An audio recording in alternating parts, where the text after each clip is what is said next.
All right. Okay. And we are just about going live, I Just for believe. live on Facebook. And we're live on YouTube as well. Awesome. Okay. So, welcome to the Multiversity Project live stream on paranormal activities. Today we're going to be talking about the connection between psychic powers, remote viewings, UFOs, and meditation and higher states of consciousness. So this is a very intriguing area. It's pretty new to me, less new to Kurt, I think. And it's going to be an interesting conversation. And at the end, we are going to try an actual remote viewing. I will be attempting to do a remote viewing that Kurt is going to set up. My first time doing anything like this. So we'll find out live whether I am psychic, I guess. Yeah. So there's an interesting book on the subject which I recommend people. It's called Penetration by Ingo Swann. So Ingo Swann was reputedly a professional psychic. So this is a bit strange because, I mean, a lot of skeptics will say things when you talk about remote viewing. They'll say, well, why isn't it used in the discovery of oil, for example? And I said, well, maybe it is. And maybe they just don't talk about it. Because it's not like you go blabbing that to your shareholders. You look like a kook. Can you define what remote viewing is, Kurt? Right. So remote viewing is a supposed psychic ability where you can send your mind, or you can detect information from a distant location. So, for example, if I'm here in Paraguay, if you give me a set of coordinates, I might be able to travel there in my mind and start describing the features of it, like if it's something big or small, if it's a wet place or a dry place or something like that, and eventually develop a whole picture and determine what it is. Okay, and Yeah. Okay, and so there's this question of why it's not used in like oil exploration and stuff. So you were going to address that. Yeah, well, I've got a couple of thoughts about that. So if it were used, I don't think they would talk about it because it wouldn't be valuable to them to talk about it. There's a stigma around psychic abilities, so the shareholders will probably freak out and say, what are these people doing with our money? Like, why aren't they investing in something scientific? Why are they using their research and development money to pay these hucksters? So that's one reason not to talk about it. Another reason would be their competitors. So if they really had something that worked, something that was very strangely successful in a highly unusual method, they wouldn't want to advertise that to their competitors. So I suspect that there are companies using unusual techniques like this. Okay. Yeah. I mean, I guess the question is like, it's interesting like listening to these like, I don't know what their credentials are, but these people kind of talking about the research that was done in the U.S. government and stuff on these topics, and it seemed like that really did happen. But I guess my question is like, if this stuff is real and it really works, then why isn't it? Why is there so much like widespread belief that it doesn't work? Like it seems like it would be pretty easy to prove that it does. Yeah. Well, it's more or less easy because the thing is, it's like it's a subtle ability. So, for example, say if I tell you something like absolute pitch really exists, and you know what absolute pitch is? Yeah. Yeah. So it's like if I sing a note, you could say, oh well, that's an A, or that's an A flat. Yeah. Uh, but that's not something that's really common. And that's not like maybe in Western societies, in societies where people don't speak tonal languages, the percentage of the population that has that ability is far below 1%.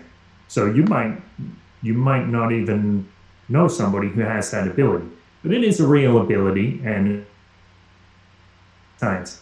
But if you don't, if it's something rarer than that, I mean, we can kind of imagine what it's like to hear a note and know what frequency range it is. But it's a bit more difficult to imagine a person who can actually see things at a distance. And that means it's less likely that people are going to think it's real and people would even try to do it.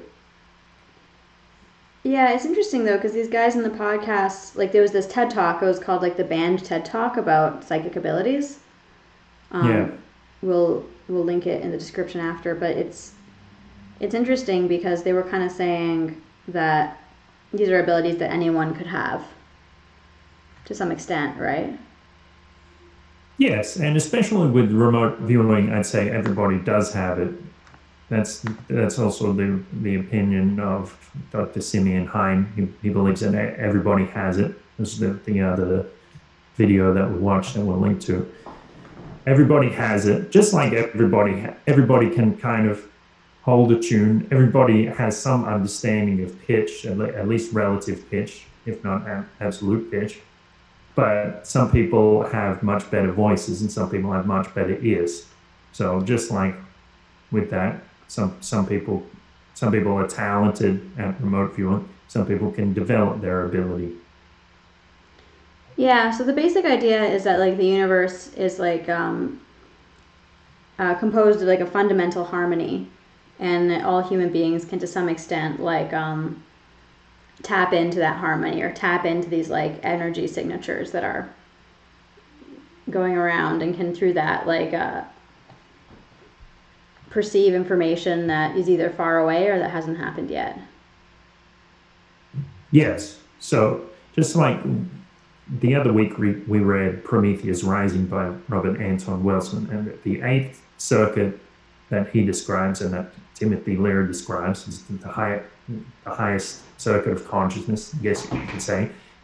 Wilson calls it the non-local quantum circuit.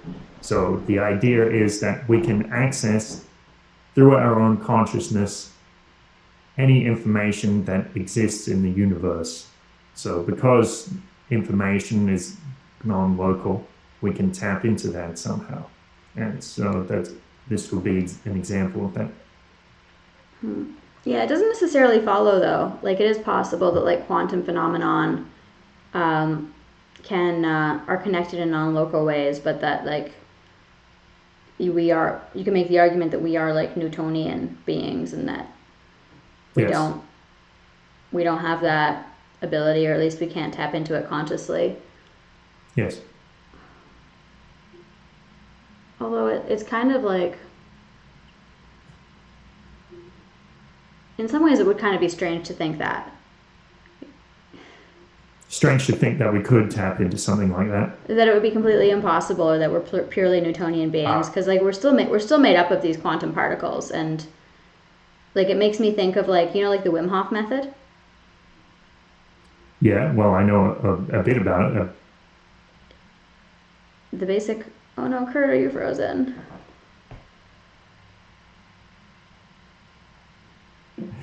Okay, you're back. Okay, we're good. Okay. Let's keep going. Okay. No foul, no gain.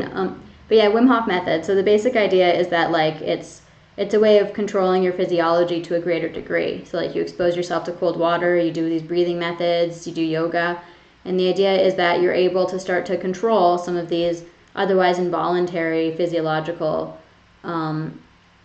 states of being. Like you can start to control whether you shiver or not. Or you can eventually start to control your heartbeat and stuff that seems completely automatic, but slowly your conscious mind can gain more and more control even over these functions that are located in like the lower brain or the hindbrain, and that previously you'd have thought that the conscious mind was completely had no access to. And it's been proven scientifically that like this guy Wim Hof, through his method, he actually does have this level of control over his body that was thought to be impossible.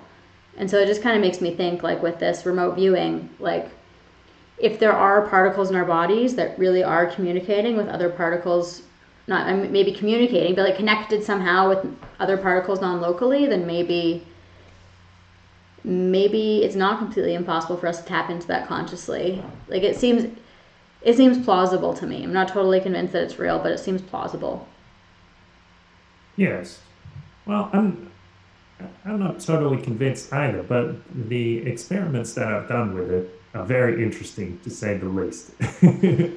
So, in the other video with Dr. Simeon Hein, he talks about how maybe parts of humans have a kind of crystalline structure, and so just with a crystal radio, a crystal can be a receiver or a transmitter. Perhaps in some way it's the same with human beings.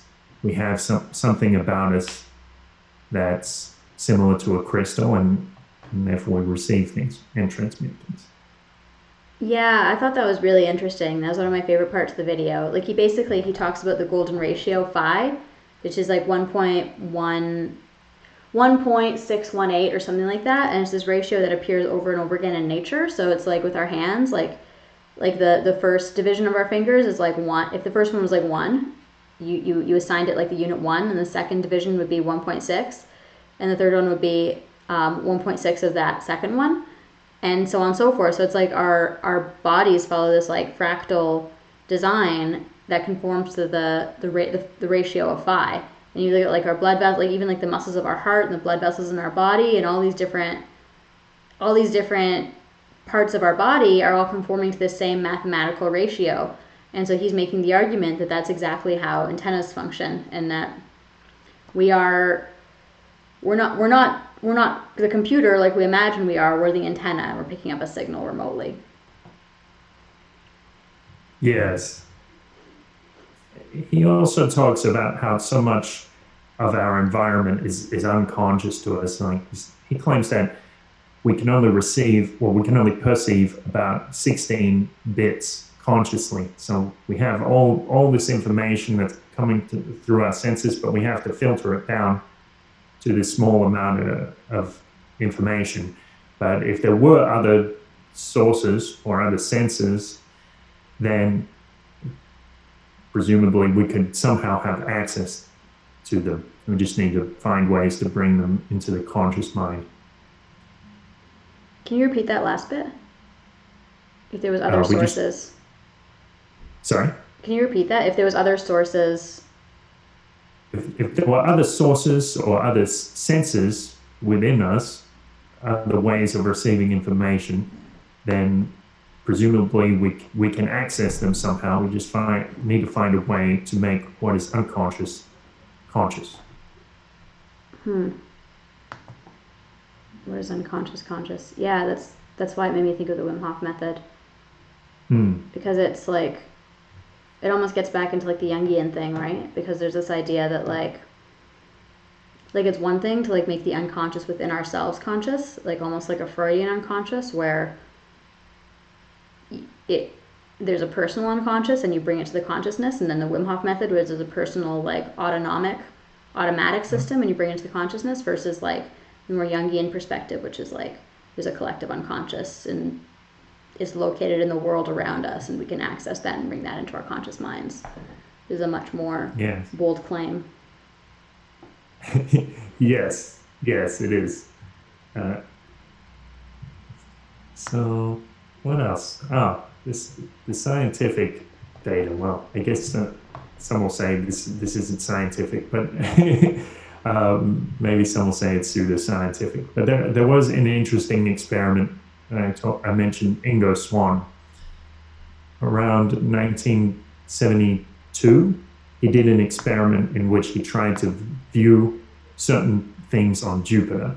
So Jupiter was the target, and he made certain statements about the structure of Jupiter. So he talked about, for example, a hydrogen mantle, which later was confirmed. There's a lot of hydrogen. I think actually liquid hydrogen, in the atmosphere on Jupiter, about the atmosphere, about the storms that are on Jupiter, and that was later confirmed. Also about certain crystals that were on Jupiter, and some others as well, which I haven't looked too deeply into. So that's an example where they're trying to do a scientific experiment involving remote viewing, and it seemed to be successful.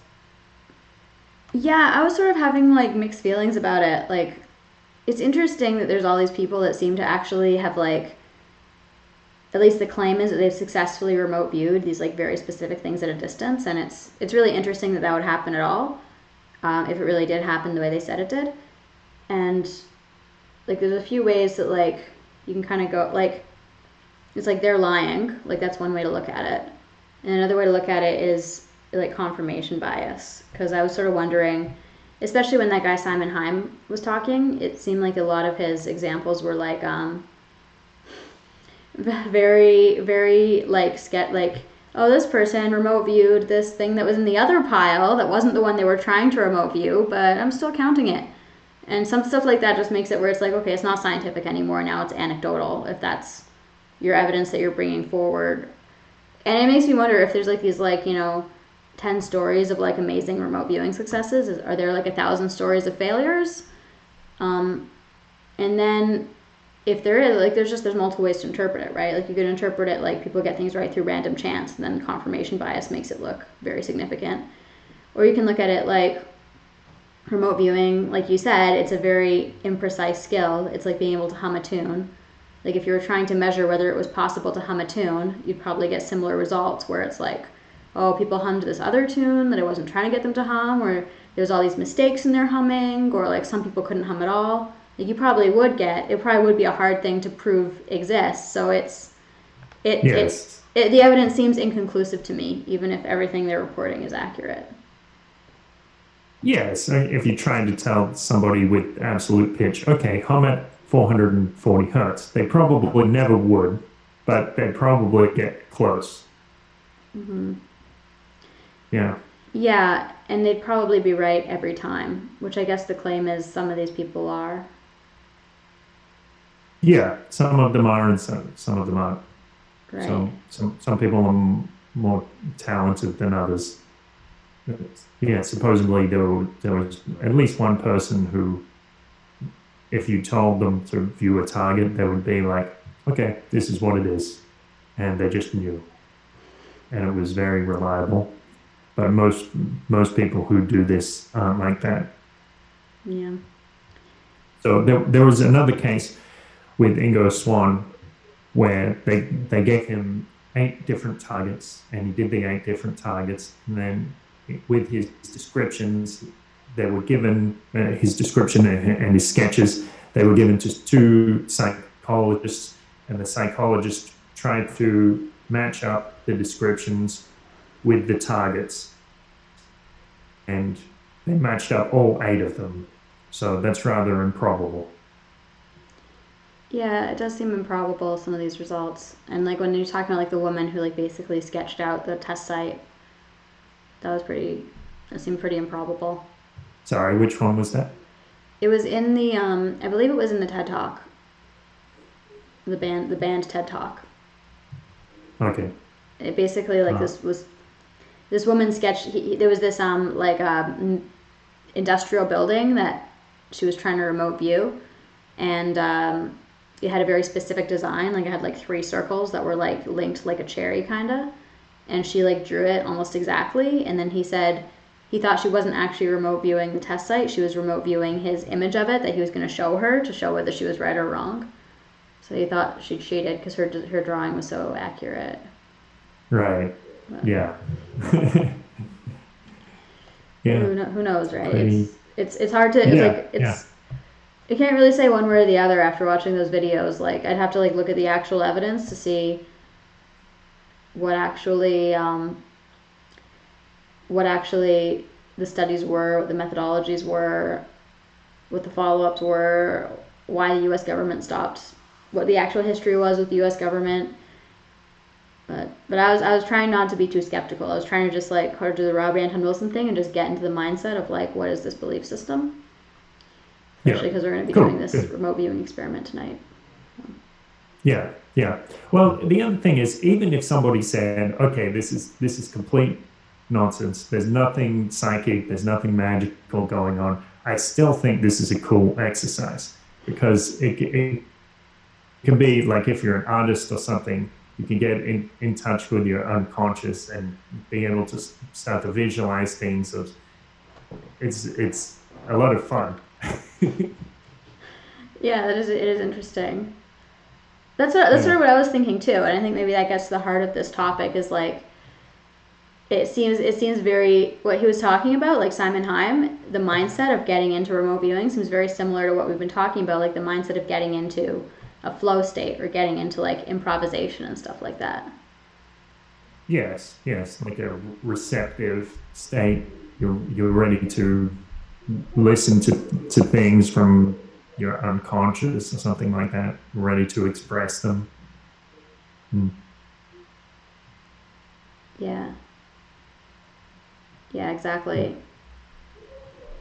Uh, And oh yeah, I was gonna. Yeah. I guess that brings up like questions about creativity because one thing I was thinking about while I was listening to this is like you see all these like crazy patterns that people draw and like especially like stuff like DMT artists like they always draw these like characteristic they just do crazy aesthetics and it's like often like these like beings with like these like fractal bodies and stuff like that and it makes me wonder like since this state of getting into remote viewing it sounds almost identical to the state of getting into like a creative flow state like is creativity like going into yourself and like finding the patterns and the harmony within yourself and then creating something out of it or is it tapping into something beyond yourself and that's where this question really gets interesting I think.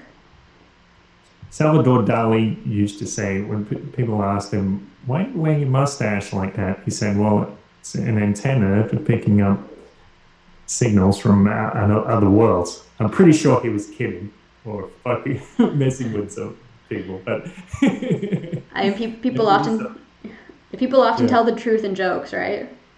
that's true.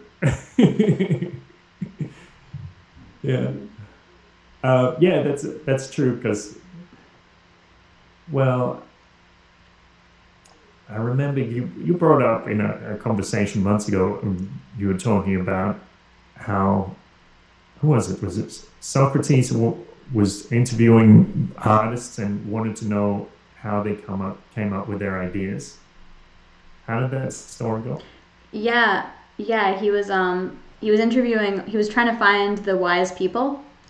He was trying to find someone that was wiser than himself, so he started interviewing artists and poets and he was asking them like he was asking them about their work and he realized like he found the people who created the most amazing beautiful works of art and he asked them about their work and he said he realized through that like all their answers were like idiotic and so he was like wow these artists actually don't understand their work at all it clearly comes from some kind of conduit it's not coming from them so they're not actually wise and you know a modern psychoanalytic perspective might say well it's coming from their subconscious so they're not consciously aware of what they're creating but another way to look at it is like it's not coming from them at all it's coming from somewhere else which is what Socrates thought. Yeah, I know I've had this experience as an artist sometimes where I'll be like, I'll write something and I think there's something true about that, but I have no idea what it means. But a lot of the time I throw that stuff out, but maybe I shouldn't because that's the essence of it. That's the good stuff exactly. Yeah. It's that's the like that's when you're tapping into yeah I always kind of feel that way it's like when you look at like a book like Atlas Shrugged where it's like I really like that book I really enjoyed reading it but it's like clearly like like that was a very conscious book like the process she had for writing that book was like I have this philosophy I want people to agree with it I will write this book to package this philosophy like she might as well have written an essay like Yes. it's basically it's propaganda and it's the whole thing like she wrote the whole thing on like amphetamine right so it's a total like like circuit 3 Ah, or what we call like a hyper rational there's no real creativity. Like, And she's it's creative already in a that way. way. So, It's not at its core creative. It's like it's at its core it's ideological and rational, and then there's all this like creative stuff put on top of it, but at its core it's not really a creative. right. Yeah, it's highly structured. It's like she's building a skyscraper out of, girders and things. Everything fits exactly in its place. Hmm. Yeah. So I remember one of my best experiences that I had or experimenting with the remote viewing was one of my students from Russia asked me, "Really, does that stuff really work?" And I was like, "Well, kind of." And so he gave me a pair of coordinates, and so that evening I started going through the process and trying to pick things up, and then eventually I came up with this sketch, and it looked like a sort of stool, like four-legged stool, quite tall, and as if it was on a sort of stage or in the sketch. The way I drew it, it looked like it was in this illuminated cave, and so there's darkness outside and this sort of dome. And I showed him the sketch a couple of days later, and he said, "Oh yeah, that looks like a rough sketch of what I was thinking of." It was this monument in his hometown, and it does have this sort of stool, like four-legged structure, but it's very very tall, like maybe, I don't know, maybe 50 meters tall. And I had written down in the notes, like in the analytical side, which is the stuff you kind of put to the side. There's the primary stuff is this sensory stuff. The secondary stuff is the analytical stuff. So you leave that for later. So the nouns and things.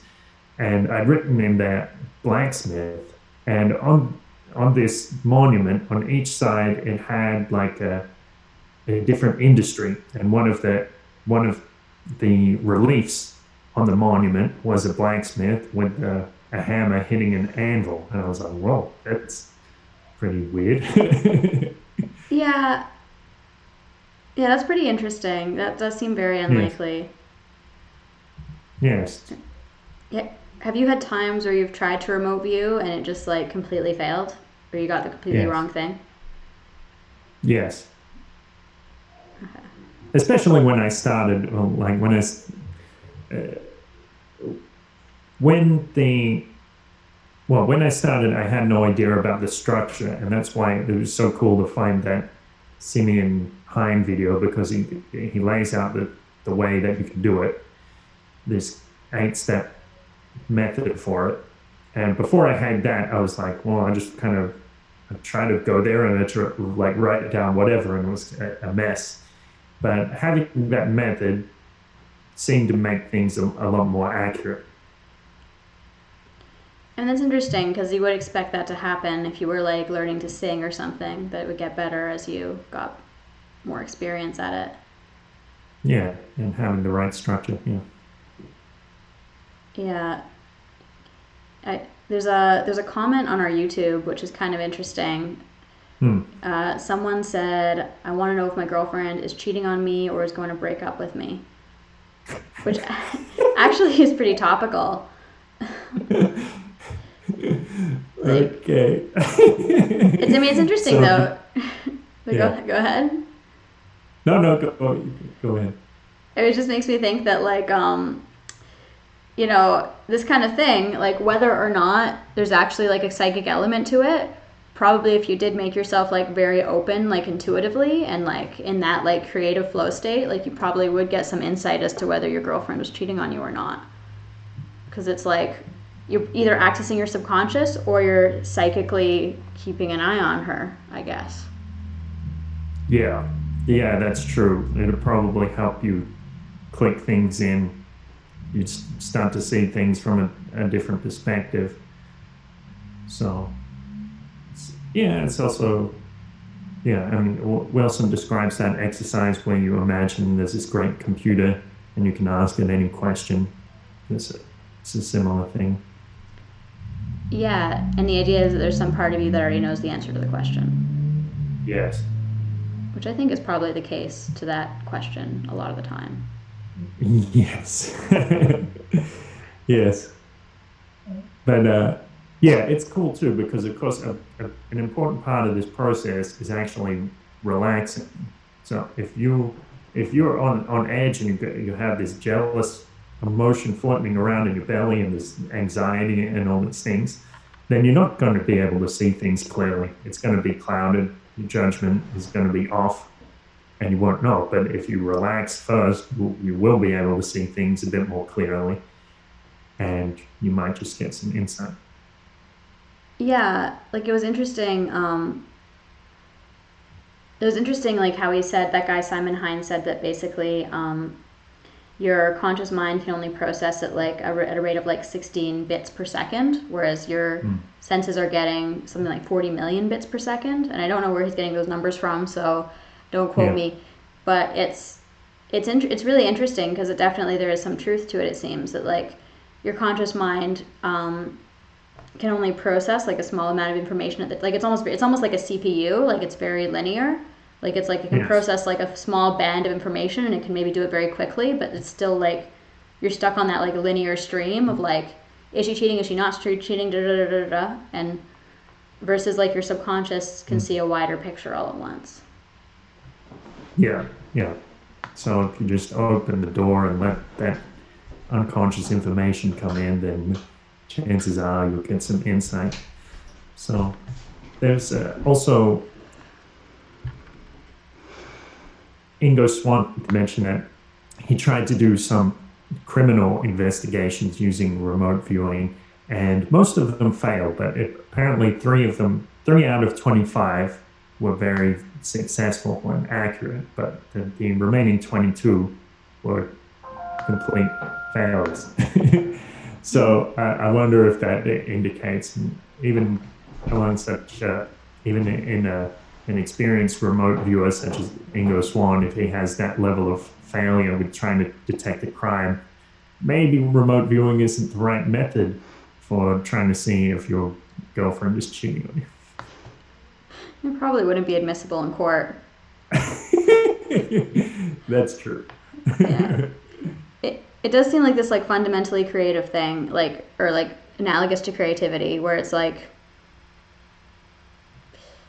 yeah, like learning to sing seems like the best analogy. Like if it is a thing, then it would be like, yeah, you got to Yeah. practice a whole bunch and get better at it, and it's not going to be reliably accurate. Yeah. Yeah. Well, yeah, it's interesting too because I think for a long time I believed that it was almost impossible for someone to get into flow on command. But later I learned it is quite possible to do that, and that's a big thing because if an artist believes that, well, I just show up and either I do well or I do poorly.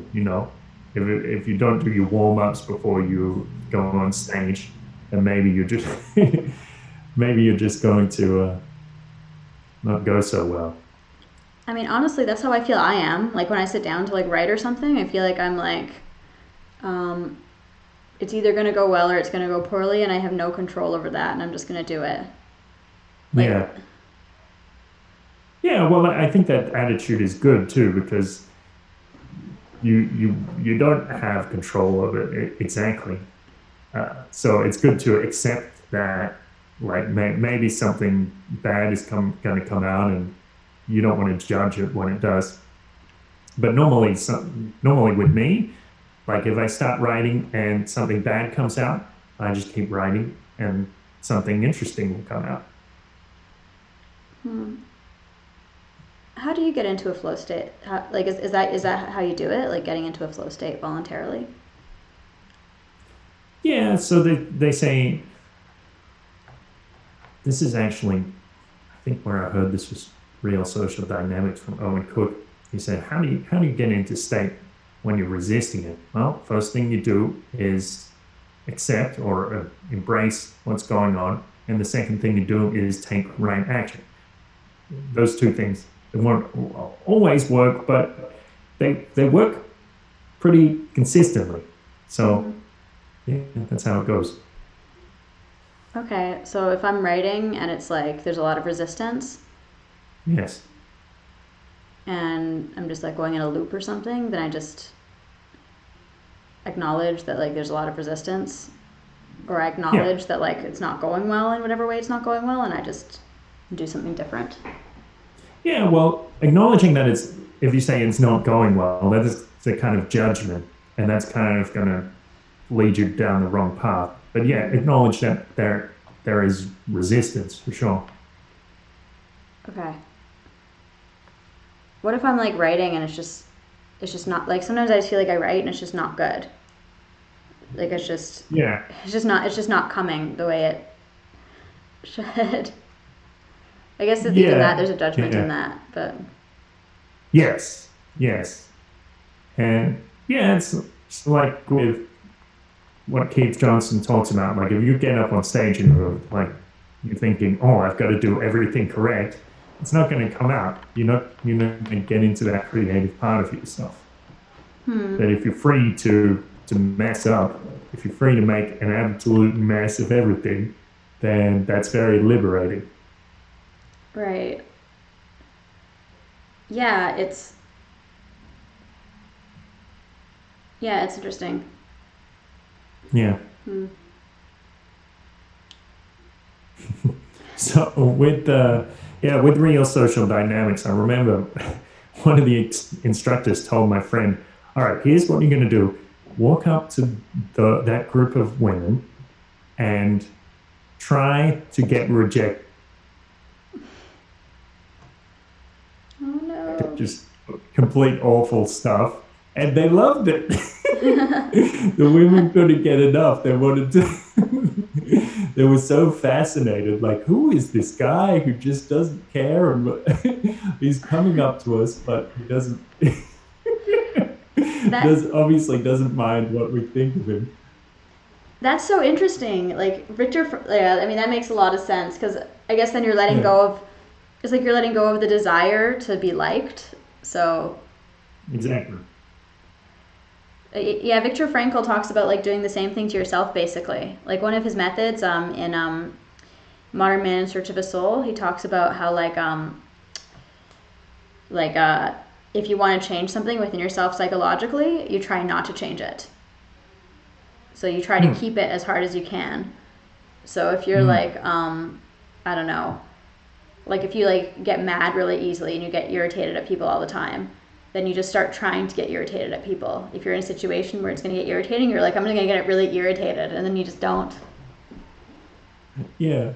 Yeah, I've heard that too with panic attacks. Like there's that book, like Susan Jeffers, Feel the Fear and Do It Anyway. And somebody came up on stage and she was like, "Oh, I feel so anxious. I think I'm going to have a panic attack." And Jeffers just said, "Well, go ahead. I'm curious. What does a panic attack look like? Show us." And of course, she couldn't have a panic attack in that situation where she's free to.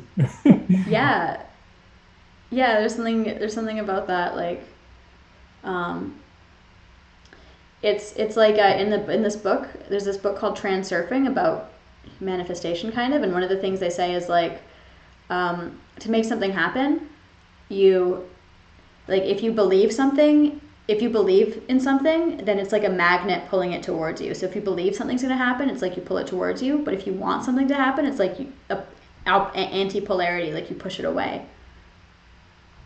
Yeah, yeah, that sounds about right. Yeah.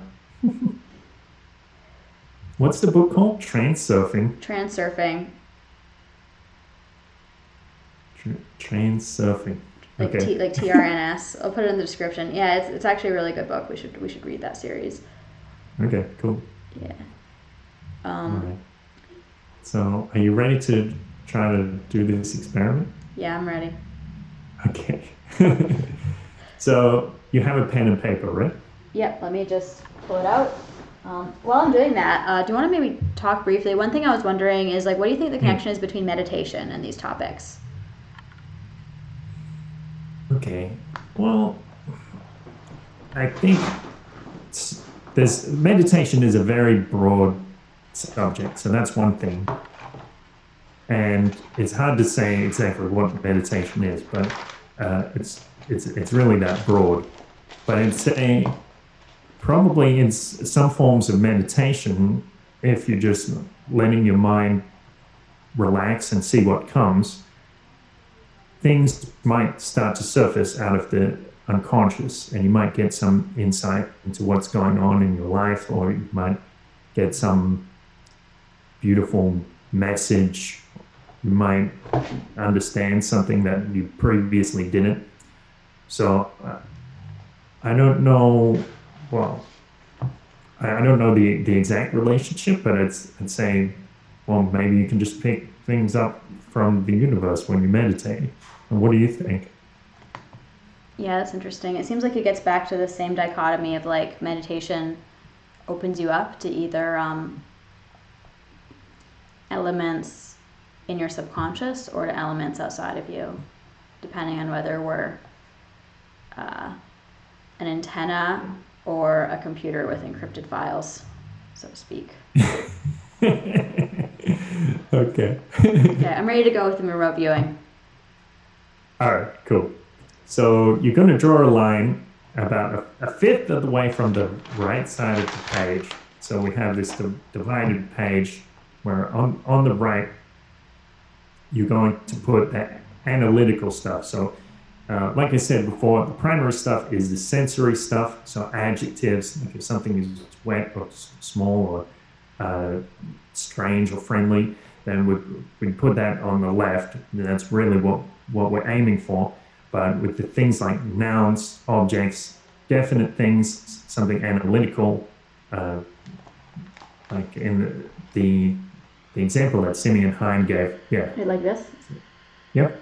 The example that Simeon Hein gave was like somebody thought of pig in a field, and the picture did look like a pig in a field, but we don't want that messing with our sensory stuff, because that's when we're actually interpreting it. So we put that stuff over to the right. Okay. Now, okay. First thing, become aware of distractions. So maybe there's some things in your mind, like you're thinking about stressful things that are going on with your job or something like that. Something. Why do you make that face? Well, because I am stressed out about things. Yeah, I'm going to turn off this light too. It's actually also distracting. Okay, cool. So maybe there's something in your body that's bothering you. You don't have to shut this stuff out completely, but it's important to be aware of it. And you're sitting there in the darkness. Or does it just look like that? It's not dark to me, but it looks dark now. Okay. It's not. Let's see if we can get better video there. Okay. That's how it shows up on camera. Yeah, I know. Maybe I could turn the light back on actually and just face away. No, it's fine. It's fine. If that helps you relax a bit more, then that's good. That's what we're aiming for. Okay. So just take a couple of deep breaths. Okay. So I'm becoming aware of the things that are distracting me. Yeah. So you might even have some ideas about what the target might be. Oh, yeah, I forgot. So I've got a list of 10 targets. So choose a number from 1 to 10. And you can tell me. 6. Okay, great. Okay, just take another deep breath.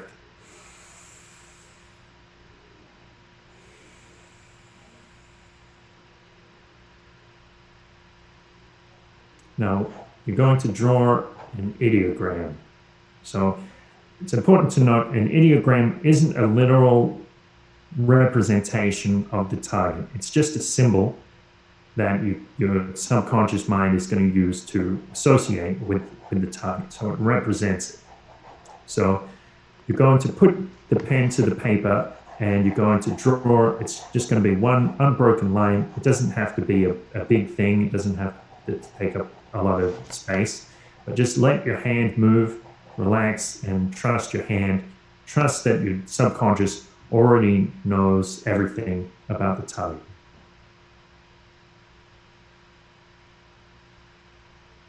Just let me know when you're drawing your ideogram. I sort of already drew something before you said ideogram. Okay. I Well, think I don't know if you want to draw a second one or yeah. I drew a second one too, I guess, but Okay. Well, that's fine. okay. So an important part of this process from the target. So we're trying to get a gestalt, like the basic impressions. So maybe you'll write one or two words about the overall impression, what this location or event is.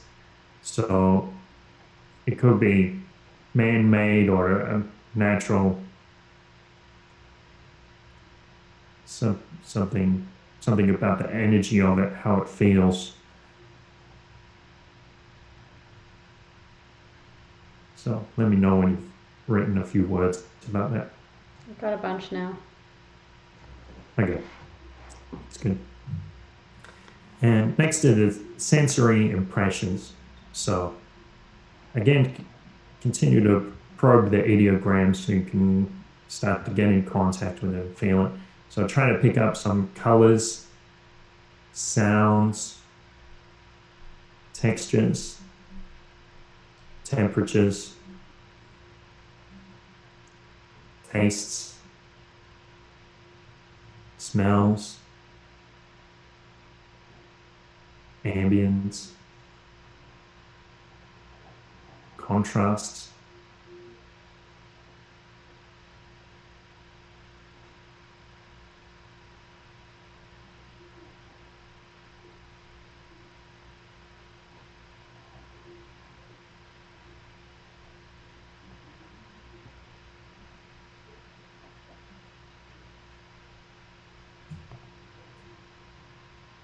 Okay.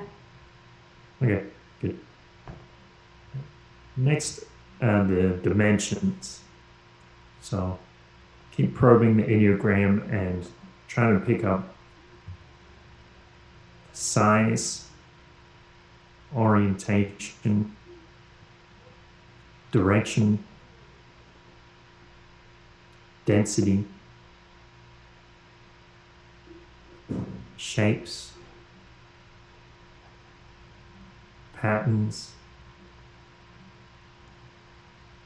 space, volume, vibrations,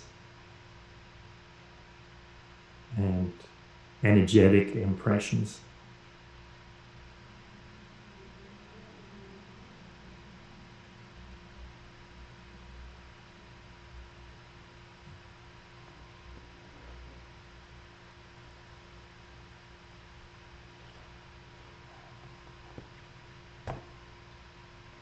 Okay, I got a whole bunch of stuff. Okay, good.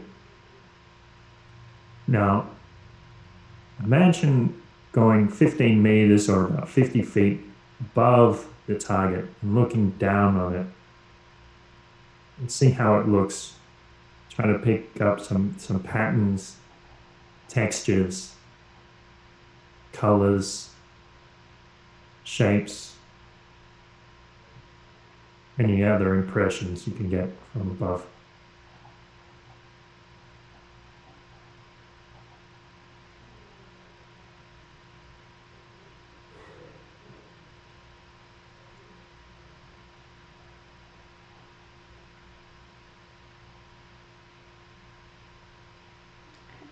I think I got it. Cool. Next, draw a sketch. So what would it look like if you were looking at it, if you were there looking at it?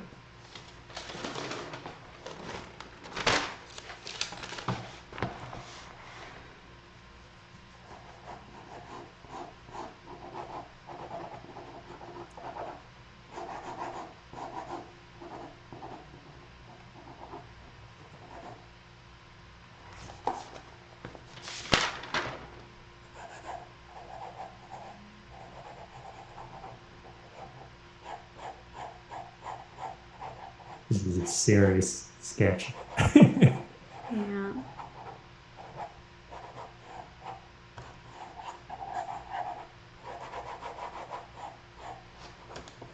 Okay, I think I got it. Okay, so if you want, you can put some labels on your sketch to show which parts of or what. If it needs it, maybe it doesn't need it. I think I got the general shape. Yeah, cool. Okay. All right. Are we done? Last thing is just put a summary. So, write, say, 2 or 3 sentences talking about what it is. Review what you've written. Try to include those impressions.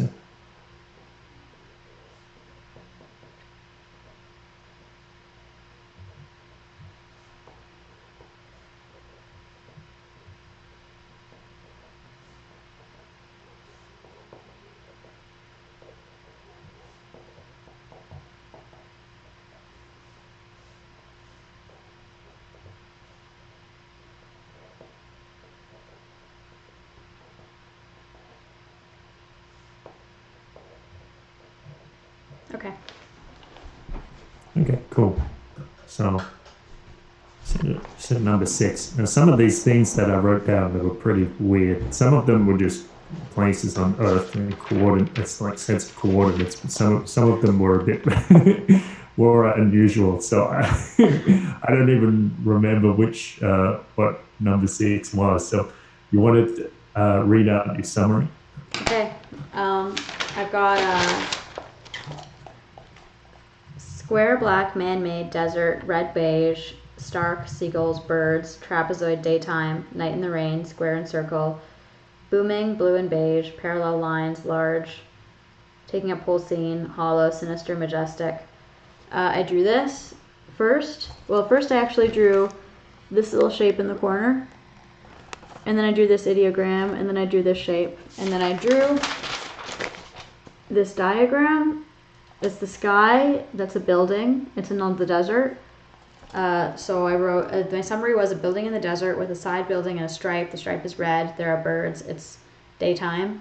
And then I wrote a second thing, a soldier looks up at a tank, dark raining, maybe. He's got on a round green helmet.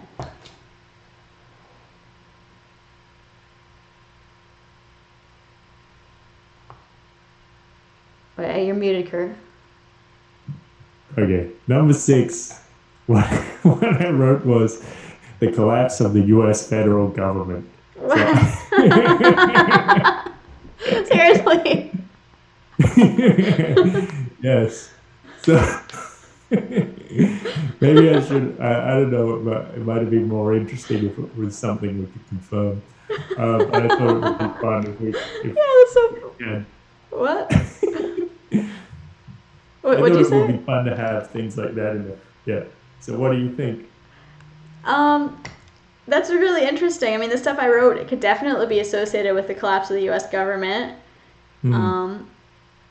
Both things, actually. And it's funny because I got 2 images. And one was that building in the desert with the red stripe on it. And it was kind of sinister and it had a very specific shape.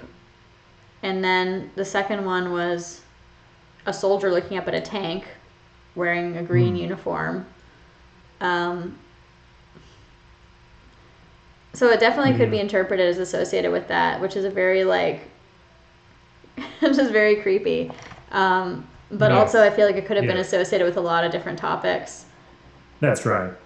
So that's the thing about this. Like, there's a huge risk in thinking, oh, well, that's target contact. Maybe it's not. Maybe you just invented it. But that's also part of the fun of this whole process. It'd be pretty cool if I invented it too. And I mean, I'm definitely now going to associate those images with the collapse of the U.S. government. It's really interesting. Yeah, well, maybe in a few years we'll see those images on television. Oh God. Yeah, I thought you were gonna hold up a picture and be like, "Is this what you drew?" And I'd be either yes, I'm psychic, or no, I'm not. But Right. No, yeah, this one is a bit more open to interpretation. But we can yeah, do another one. Maybe another time we'll do another one. I mean, yeah. half of the things that I wrote would be a bit more clear because they were definite locations, and the other half were these weird things. Like number four was death of Adolf Hitler. I thought that one Oh my God. That would have been very that would be specific, interesting. actually. But I mean, Yeah. my stuff have applied to that? The build, not so much though. The building in the No. desert, not so much. No. I mean, these are the other ones. The verbal cues that I wrote. One was sinking of the Titanic. Four was death of Adolf Hitler. Six, the collapse of the government. Seven, the biggest Martian civilization, which I don't think that would. I guess you could stretch that to apply, but I don't think so.